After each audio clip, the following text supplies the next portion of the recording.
Essentially, the point I want to make today is that in the north of Ireland we have a Philistine in charge of culture and somebody who has no interest in sport in charge of sport. That man's name is Nelson McCausland, and he has distinguished himself in his term of office by being anti-Irish, anti-Gaelic in the way he goes about things. Now, I'm attacking Nelson McCausland, A, for his stewardship of the cultural agenda, and B, his stewardship of the sports agenda. In relation to culture, Nelson McCausland, no Nelson Mandela by the way, he has been discharged with taking forward a strategy to promote and enhance the Irish language and Ulster Scots. It's called an Indigenous Languages Strategy, and the St Andrews Agreement compels him to do that, and he hasn't done it. But worse than that, he's insulting the people, because he says now that he hasn't got a strategy.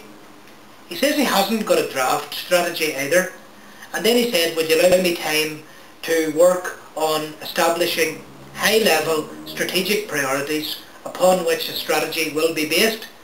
He was due to attend the Culture, Arts and Leisure Committee at Stormont on Thursday the 10th of December, and he has pulled that commitment. He has said, I can't go, I'm not ready. So a couple of years on from Edwin Poots and Gregory Campbell's commitment to do the same thing, they haven't yet produced an A4 page of strategic priorities upon which a strategy to promote Irish language or Ulster Scots might be based. I personally don't believe that Nelson McCausland is genuine even about Ulster Scots dialect or language, call it whatever you want. I think he uses it as a ruse or a device to take away investment or resources in promoting the Irish language. I don't think he's interested in culture at all. He's somebody who puts the brakes on culture, and is he the only cultural minister in the world who is anti-culture? There's my question. In relation to sport, he attacks the GAA non-stop. He hasn't the slightest respect for what the Gaelic Athletic Association is doing in our communities, particularly rural communities throughout Ireland, north, south, east and west. He knew that the GAA and other sporting bodies were doing quite well in terms of building up its grassroots infrastructure through the Places for Sport programme, so he decided to pull it for the year 2010-2011.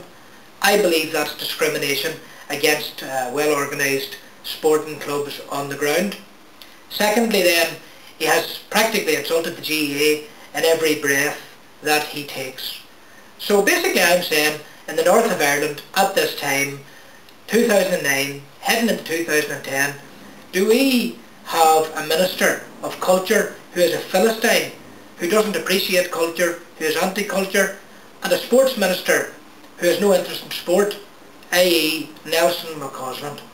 And I'm speaking in my capacity as a former corner forward for Carrickmore, as well as an MLA for West Tyrone. Those are my honest opinions. Níl doubt on ach go bhfuil Nelson McCausland on taire cultúr agus sport a dúisgart na Heran go bhfuil sé dú an éideann an cultúr an teanga in a másc agus an sport fásta. Níl mé sásta leis sin chorbí agus tá lán daoine tíomh amuigh nach bhfuil sásta leis ach aird.